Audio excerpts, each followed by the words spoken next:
Hello, you're listening to Queer Everything, a queer of color podcast about thriving in the world while being at odds with it. I'm Lena Rafiq Sheikh. Last time, you heard me and my childhood friend and classmate Khalil talk about growing up in Saudi Arabia, about how he realized that he was gay, and about how he navigates the complexities of being out to his conservative Lebanese family. In this episode, he reflects on what it's been like to be in the United States for the past 25-ish years. When 9/11 happened, we were both still in our senior year of college, and things started feeling, unsurprisingly, different. Something that was exacerbated by the wars in Iraq and Afghanistan, and that is only accelerated in the wake of the xenophobic, racist, and generally bigoted rhetoric that has been ratcheting up over the last few years. I, for one, have become very circumspect about what I share about where I'm from, how, and with whom. One of the things that Khalil and I reflect on is how the West is often viewed as some sort of panacea for LGBT people. And the truth is more complicated than that.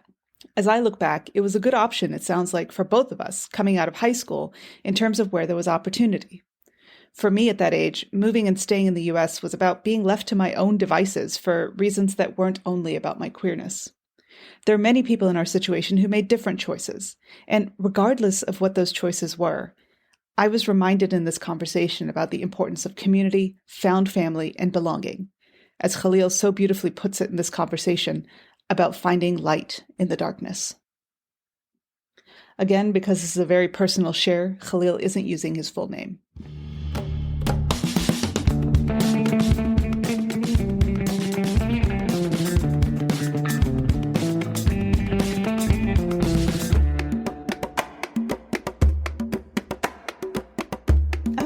About something that came up a few minutes ago. It's something that I've been thinking about a lot, about finding a more comfortable home outside of our, quote, homes. I spent most of my formative years in the Middle East. I'm most comfortable in that environment. I think if I didn't come to certain realizations about myself in college, I think I would have gone back to Dubai and lived there very comfortably. I think about that a lot, actually. Visiting that part of the world, it feels like coming home. And then obviously there's also another part of me that doesn't get fed there. It can be a partial self there. And this notion of finding comfort outside and that getting coded as Western, I think it's not that. And it ends up being seen that way. And I find that quite uncomfortable because while I'd be navigating one set of things over there if I stayed, I suspect we both also navigate a certain set of things here, being in white dominant spaces, white dominant queer community. What has been your thinking around that?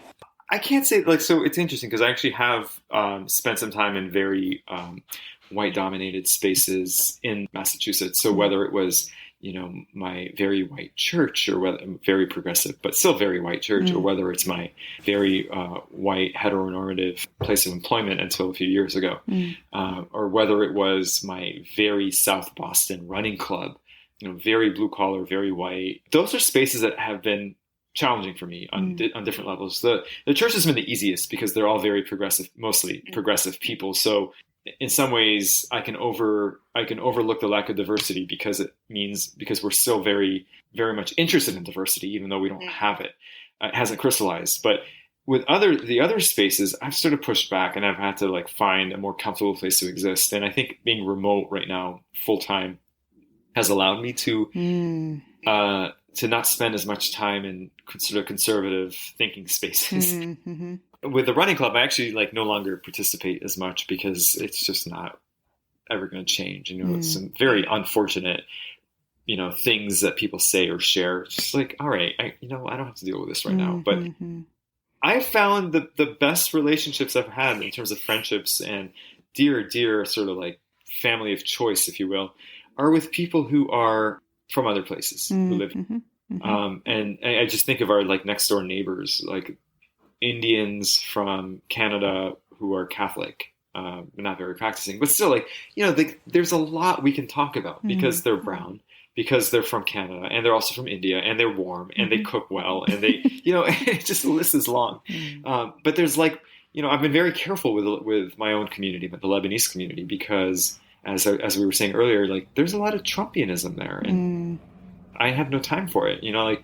it's not that I'm actively like trying to exclude them from my life, but I don't want to spend my few free moments or our free moments together as a couple having to defend why I think Kamala Harris should be the VP, or it's just, it's astounding to me that like, that I have to like be so selective, even in a place like Massachusetts.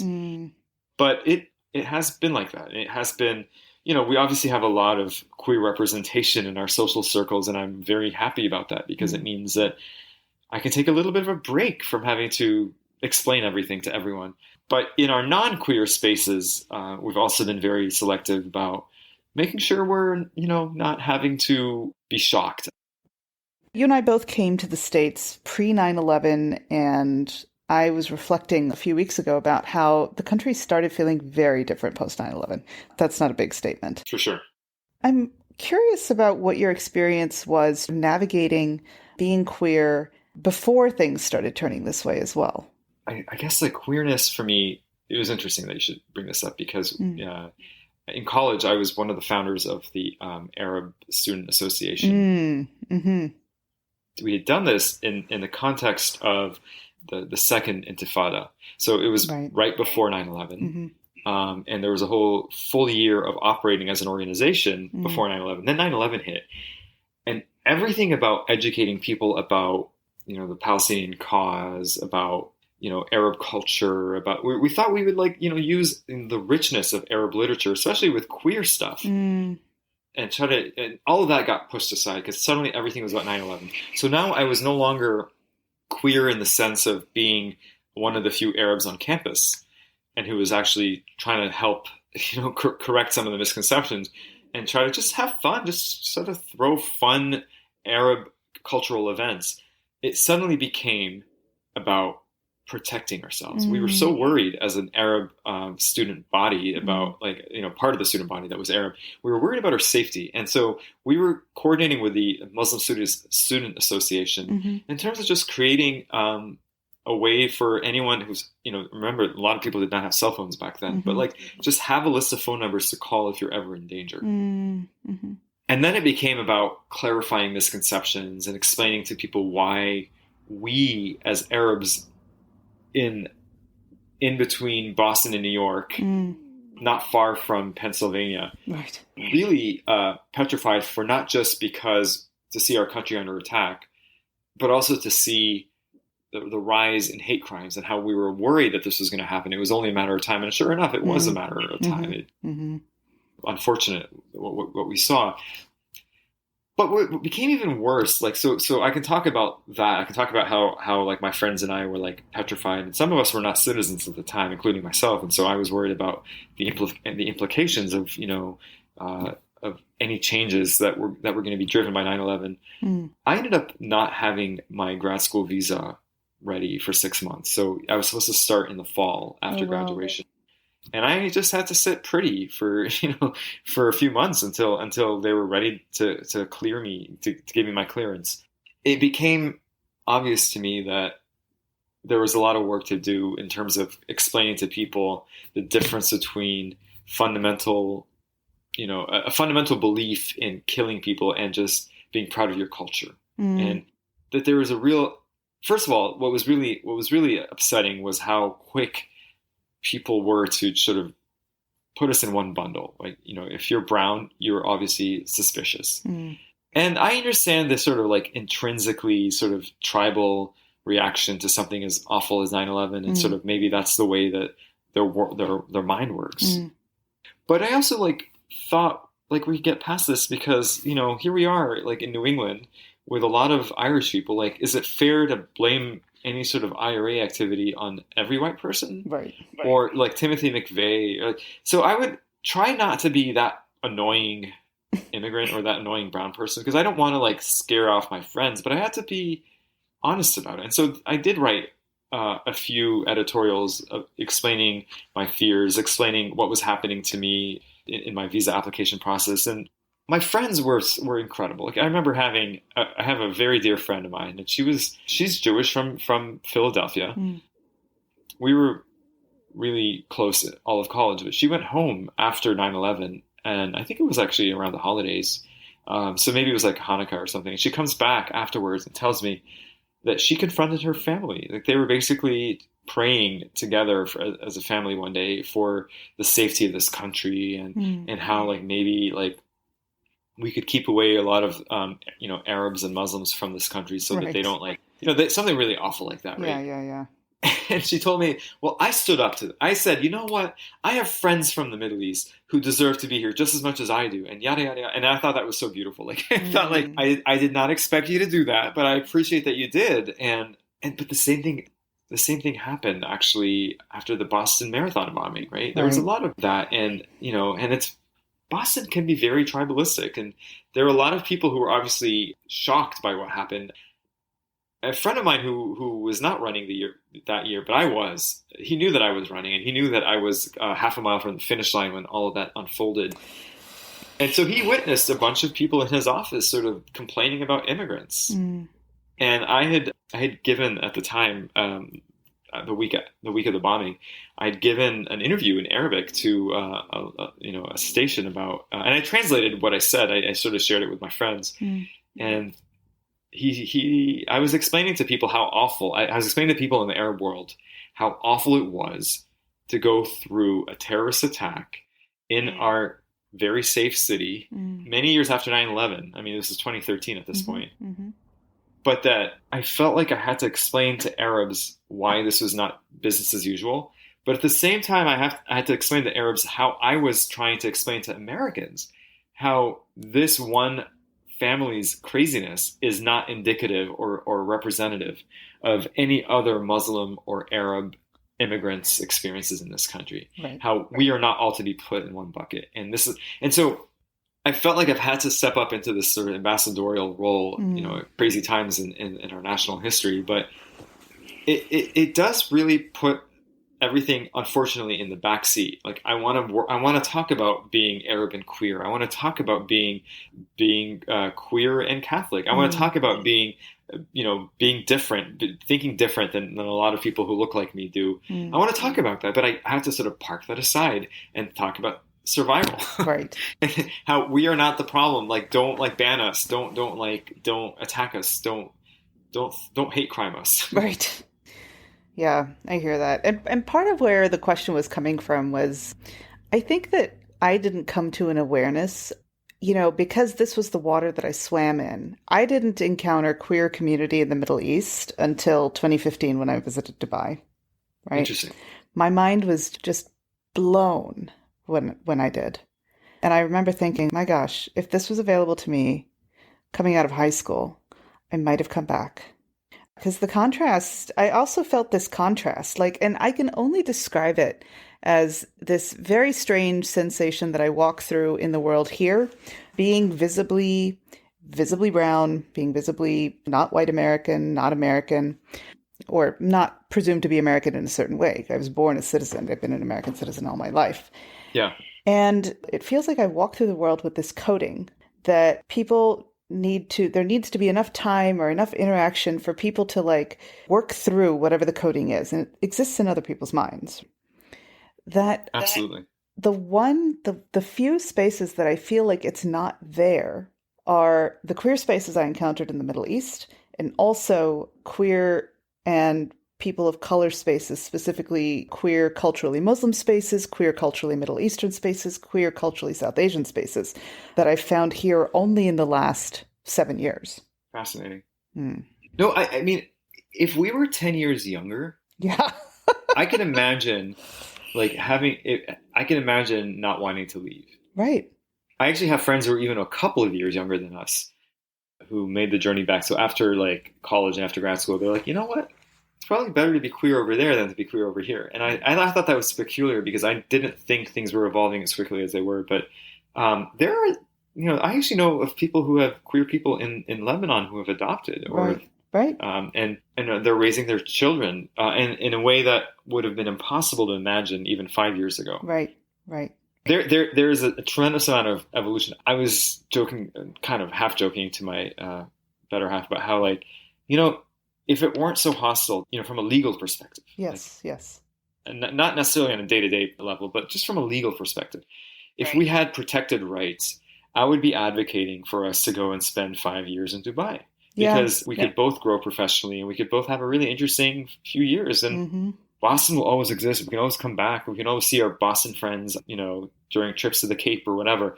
But wouldn't it be interesting if we just had a very fun 5 years in a place as dynamic and as diverse as Dubai? And he looked at me like I was an alien. Yeah, people don't get that, and I hear you. It's just it's a fun place. It's a place of privilege. Like it's not diverse in a sort of an opportunity perspective, but it's definitely a place where just to look around sort of from a 4-hour flight perspective, how much of the world can I see? And it's fascinating how much is available from that part of the world. I wish there were protections that I could sort of feel comfortable about and not sort of lose everything in case somebody badmouthed me to the authorities, that kind of thing. But I know what you're getting at. I totally get that. Yeah, there's this longing that I find myself frequently feeling, actually. There's a part of me that is just holding its breath while I'm here, that breathes when I'm there. Sure. And then there's a part of me that needs to start holding its breath when I'm there as well.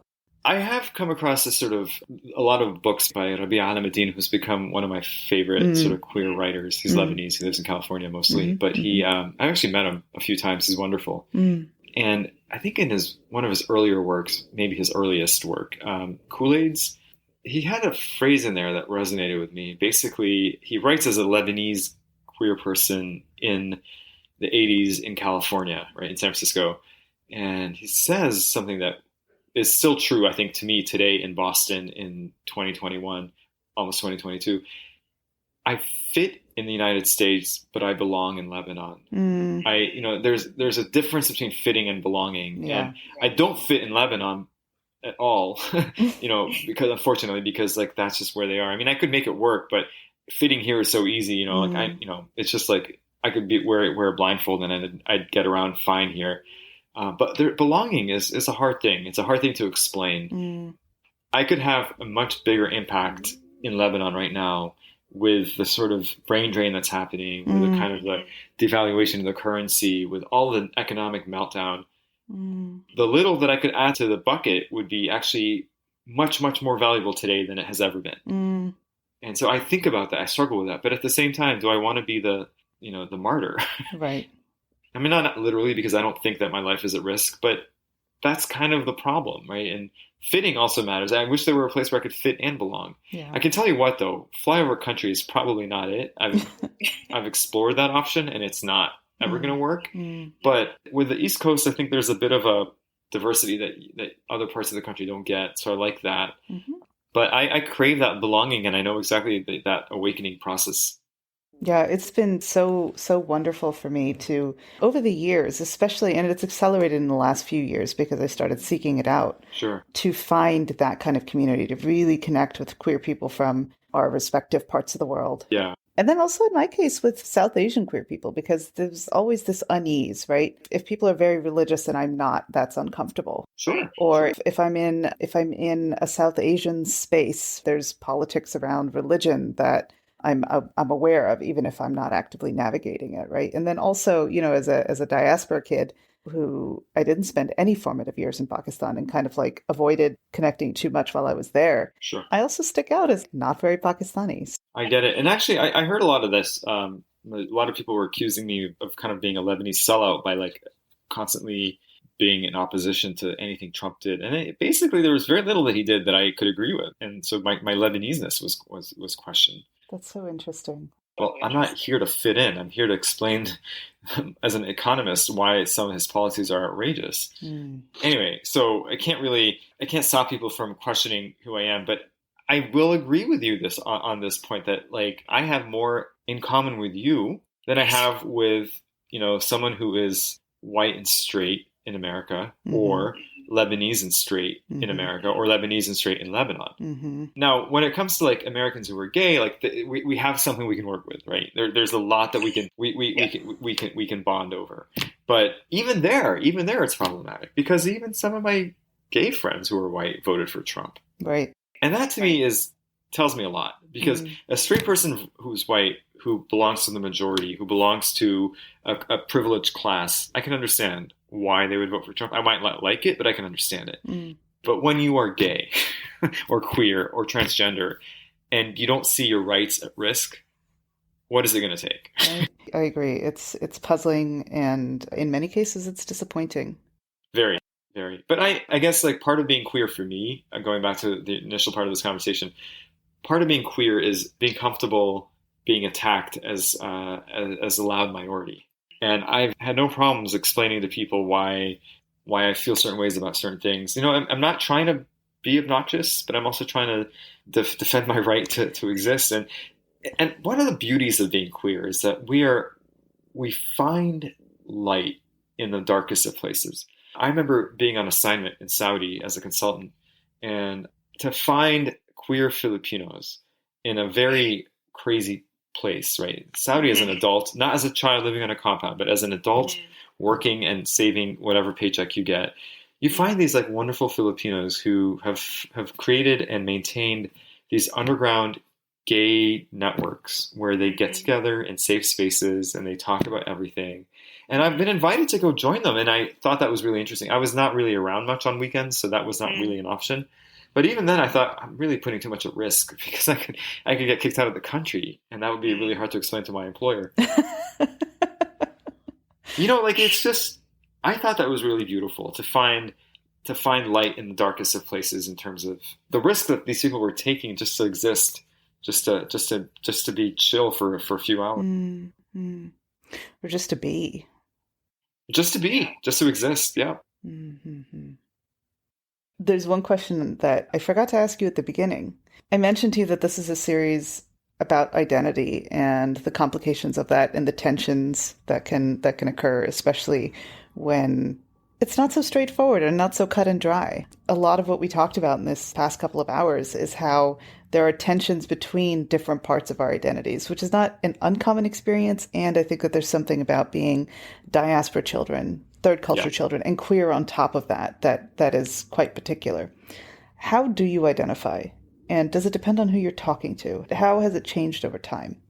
I mean, I definitely identify as corny as it sounds, I like to identify as a global citizen. I don't like to say I'm American Lebanese. I don't like to say I'm Lebanese American. That's not the first thing that comes out of my mind. I think I like to think of myself as Lebanese and American. And so I don't like see, labels are tricky, but like if I'm around Arabs, the first question that comes up is where are you from in the Arab world? And so you have to say I'm from Lebanon. It's kind of an arbitrary situation. Like, why can't we just be Arabs in the diaspora? But no, we had to. It's almost like they're asking for my village, right? Yes. When I'm around Americans, I usually I prefer to identify initially as an immigrant before I identify as Lebanese. Like that's something that's come up more often than not. I identify as someone who's not born here because I don't know if they understand Lebanon, right? And I'm talking about like a random collection of people and like not people who know me well or have the potential to know me well. And so it's, to explain to folks, no, I'm an American by choice. I elected to become one. I went through this very complicated and slow process to become one. I saw your country, I love your country, and I wanted to join your country. So titles like Lebanese American are tricky because I have to cater which part of that am I going to explain depending on the audience. I try not to identify sexuality right away because I am not always ready to battle that. I mean, it's been obviously easier with certain groups and with time, but yeah, I mean, it's not something I'm ever going to deny. But if I'm in a safe space where I feel like people are genuinely progressively minded, then I will tell them. But that's changed a lot over time because at work I've done a lot of LGBTQ work for my organizations, and so people I wouldn't necessarily come out to, I have been out to just by nature of that information being public on our local intranet. But like you learn to like not care as much with that over time. I think what has been one of the more difficult things to identify as these days is as a progressive Catholic. Oh, interesting. Because progressives are generally have their own views on religion. And so it's hard to explain to them, like, those two things are not mutually exclusive. But then Catholics also have their own very crazy views on progressives. And so it's like, that conversation is a hard one to have with like in an elevator, right? So it's one that I generally avoid. But I actually try to tell people like, actually, Jesus was brown. Actually, Jesus was about helping the downtrodden and trying to help, women who are mistreated by the crazy rules of the Old Testament, by helping people who do the dirty work, by people who have diseases, by, like there's all sorts of examples of helping the outsider and like really literally clothing the naked and feeding the hungry and giving shelter to the stranger and like welcoming the immigrant, like all sorts of things like that. And, heads explode, right? It's like, they think of white Jesus carrying a gun, right? Right. And it's like, I don't know what Jesus you're thinking about. So religion is a very complicated thing. And here's another thing. Like I'm a big yogi. Like I love yoga. Like, and it's giving me so much space to like think and process things and just feel better about life. And I tell some of my family members who are devout and they think I'm crazy. They think I'm like basically a sham because how could I possibly be a practicing Christian and practicing yoga at the same time? Interesting. And I'm like, the world is more. So that's the thing. So third culture people, generally third culture kids, have an easier time navigating the gray zones. They have an easier time seeing the lack of contradiction between seemingly competing interests, right? And it's like, it's perfectly fine to have friends who don't worship the way you do, or just don't worship. It's perfectly fine to like, experience a different religious tradition. Like when I tell people like, yeah, I loved breaking the Ramadan fast when I was in Saudi. Like that was like such a wonderful thing. And they're like, what alien are you? Like, what kind of alien are you? Like, why would you do that? Why would you do that? Or like, why would you experience like any sort of Jewish tradition or more importantly, why would you do anything with those crazy atheists? Right. It's so interesting. What you're saying right now, I think this is the thing that was the big takeaway for me from when I and we were very little, right? Yeah. People being different doesn't take anything away from you. Right. And what I appreciated about that environment, kind of the world we created, that we existed in as kids, I think quite specifically, was that, kids are stupid to each other in all manner of ways, right? Like that absolutely happened. And there were certain ways where there was just so much difference that we got left alone about a lot of things. That I think, hearing people's experiences growing up here, for example, as immigrants, bringing certain kinds of food to school or, being different in whatever way, right? Just being part of different cultures. That wasn't an issue then. And that was really nice. I miss that. I miss that sort of like that flexibility and that wonderfulness of it all. And I miss like, I miss all that ease of like, and I experienced that recently when I went to, when I was in Dubai and I went to the World Expo, just to see World Expo 2020, like just see, it was literally jumping into different pavilions where the line was not impossibly long. And I was in Italy, and then I was in the United Arab Emirates, and then I was in Saudi, and then I was in Lebanon, and then I was in, France. And it's like really cool to like be able to do that. And it was like one of the few places where you could do something like that, and it was normal to like express interest. I felt that also when I was a freshman, and I was like, well, what if I walked into a psychology class tomorrow morning? Like, how cool would it be if I explored that option? Like not having someone force feed this particular dogma or a particular major. Like I could do whatever I want. I could go wherever I want. I don't know. It seems like a pipe dream sometimes. Like people like really seem to prefer walls and obstacles to immigration. And here we are, like, the world is at your fingertips with an iPhone or whatever phone you have. And, and people still have problems with thinking outside of their comfort zones. And I've had a hard time explaining, to people why I prefer to be with people who don't look like me. I remember like in the early Trump administration, there was one evening, so pre-pandemic, when you could actually have people at your house. Yes. we had like maybe it was only like half a dozen of us having dinner on a Friday night at our place. So, and we had, everybody was basically queer and an immigrant. And it was such a lovely mix of, transgender, lesbian, gay, and all from different parts of the world. I just remember thinking like, this is basically a Pence nightmare. Yeah. People comfortable in their sexuality and people who are from different parts of the world. Just being. Just being, just having a good time. Yeah. I mean, on the one hand, there's one vision of the world, which is assimilationist, exclusionary, etc. And then it's been a really profound thing for me to, ironically, in a place like Saudi, the irony of that is not lost on me. Mm-hmm. To have had not just a glimpse, but a real lived experience of what a different possibility looks like. Yeah. No, it's shockingly beautiful to experience, and it's hard to convey to someone who hasn't experienced it. But there is I mean, it's part of our DNA to want to sort of find safe spaces where people are less likely to question us. And of course, that basically the easiest way, the shortcut is to find people who look like you because, but what people haven't experienced is the beauty of being around people who don't look like you. And we had that beautiful childhood experience where we were thrown into this, not by choice, into this very unlikely situation where you were around people of all nationalities but yet we actually were not able to mix with the locals, which is still a very weird thing to think about. I think Dubai does a better job of that than Saudi did back then. Yes. I mean, Saudi, I think, was very intentionally not doing it. Yeah, there was a fear. I mean, I think they feared us, right? And I think they didn't want us to change their locals' views. Yes, precisely.